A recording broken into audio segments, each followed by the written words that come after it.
You might have caught those recent reports in the Indian Express about Pakistani nationals deported who allegedly had Indian IDs, Aadhaar, even voter IDs. Yes, I saw that, and it really highlights a critical issue, especially for anyone preparing for UPSC.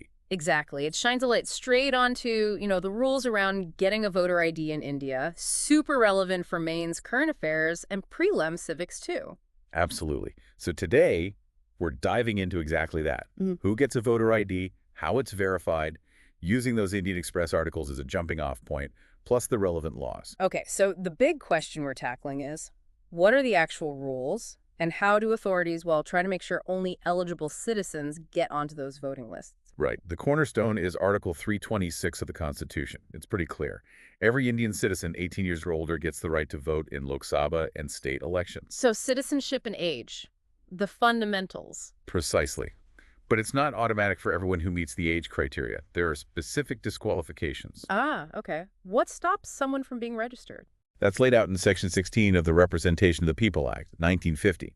You can't be a voter if, 1, you're not an Indian citizen. 2, if a court says you're of unsound mind. Okay. And 3, if you're disqualified because of, corrupt practices or other election offenses under the law. Makes sense. So how does someone actually apply? What's the process? It starts with Form 6. That's the Election Commission's form for new voters. Form 6, right. What do you need for that? You need to give proof of your age and your address. Importantly, it has to be self-attested proof. Self-attested, okay. And what about citizenship, given the news? Well, this is the crucial point.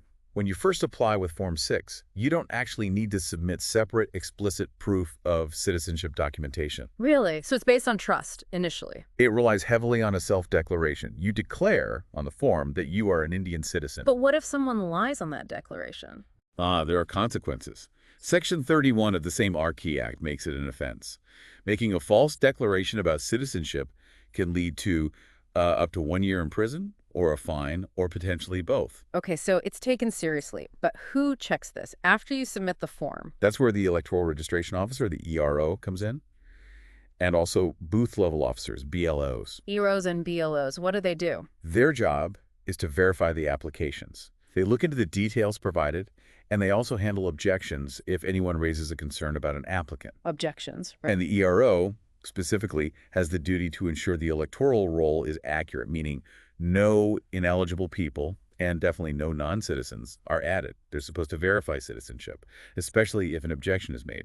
How does that objection process work if I suspect someone isn't a citizen? If someone files a formal objection about an applicant's citizenship, technically the burden of proof initially lies with the person making the objection. So the objector has to prove the applicant isn't a citizen? Initially, yes, but, and this is important, the ERO still has the power to ask the applicant themselves to provide proof of their Indian citizenship. It's a check and balance. I see. The Indian Express article has also mentioned some tricky cases, like people who move around or married women without many documents. Yes, the system tries to account for that. For migrants within India, the ERO is meant to cross-check details with the election office in their previous location. Okay. And for, say, married women who might lack standard address proof in their new place, other things might be considered, like maybe their previous voter record or a marriage certificate. The idea is not to disenfranchise genuine citizens just because of documentation issues. Right, finding that balance. Now, this issue of non-citizens potentially getting voter IDs, it's not entirely new, is it? No, definitely not.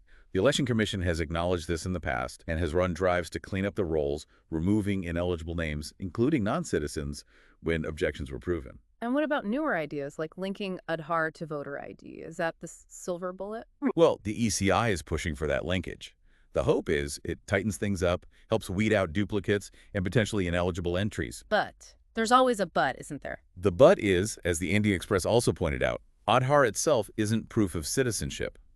Even non-resident Indians and certain other categories of residents can get an Aadhaar number. Okay. So linking helps with identity verification, maybe reduces duplicates, but doesn't automatically confirm citizenship for voting purposes. Exactly. It's a tool, but not a definitive citizenship check for voter registration. So let's quickly recap. Getting a voter ID starts with self-declaration on Form 6, particularly regarding citizenship. Verification then rests with the ERO and BLOs, who have a duty to check, especially if objections are raised. That's right. And despite penalties for false declarations and efforts like Aadhaar linking, challenges clearly remain in keeping the rolls completely free of ineligible individuals, including non-citizens. Which brings us to a key thought for you, our listeners preparing for UPSC. Given this legal framework, the reliance on self-declaration, the verification processes, what systemic improvements could genuinely strengthen the integrity of India's electoral rolls?